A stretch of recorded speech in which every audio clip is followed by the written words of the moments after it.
Sarah Plain and Tall, page 30 through 33. He ran ahead, Sarah and I following, the dogs close behind. Next to the barn was Papa's mound of hay for bedding, nearly half as tall as the barn, covered with canvas to keep the rain from rotting it. Papa carried the wooden ladder from the barn and leaned it against the hay. "There," he smiled at Sarah, "our dune." Sarah was very quiet. The dogs looked up at her, waiting. Seal brushed against her legs, her tail in the air. Caleb reached over and took her hand. "It looks high up," he said. "Are you scared, Sarah?" "Scared? Scared?" exclaimed Sarah. "You bet I'm not scared."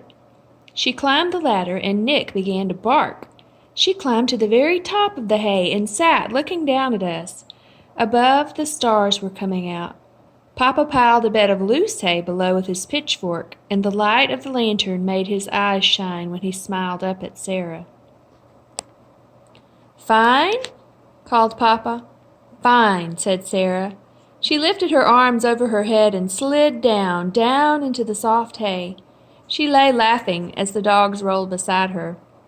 "Was it a good dune?" called Caleb. "Yes," said Sarah, "it's a fine dune."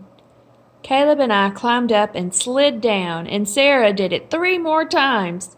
At last Papa slid down too, as the sky grew darker and the stars blinked like fireflies. We were covered with hay and dust, and we sneezed. In the kitchen, Caleb and I washed in the big wooden tub, and Sarah drew more pictures to send to William. One was of Papa, his hair curly and full of hay, and she drew Caleb sliding down the hay, his arms like Sarah's over his head. And she drew a picture of me in the tub, my hair long and straight and wet, and she looked at her drawings of the fields for a long time. "Something is missing," she told Caleb.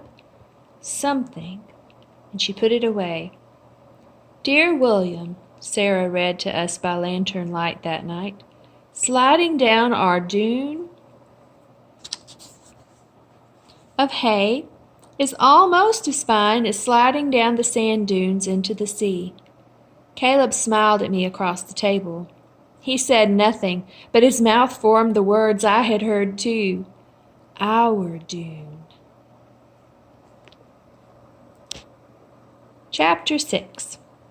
The days grew longer. The cows moved close to the pond where the water was cool and there were trees. Papa taught Sarah how to plow the fields, guiding the plow behind Jack and old Bess, the reins around her neck. When the chores were done, we sat in the meadow with the sheep and Sarah beside us, watching Papa finish. "Tell me about winter," said Sarah. Old Bess nodded her head as she walked, but we could hear Papa speak sharply to Jack. "Jack doesn't like work," said Caleb. "He wants to be here in the sweet grass with us." "I don't blame him," said Sarah. She lay back in the grass with her arms under her head. "Tell me about winter," she said again.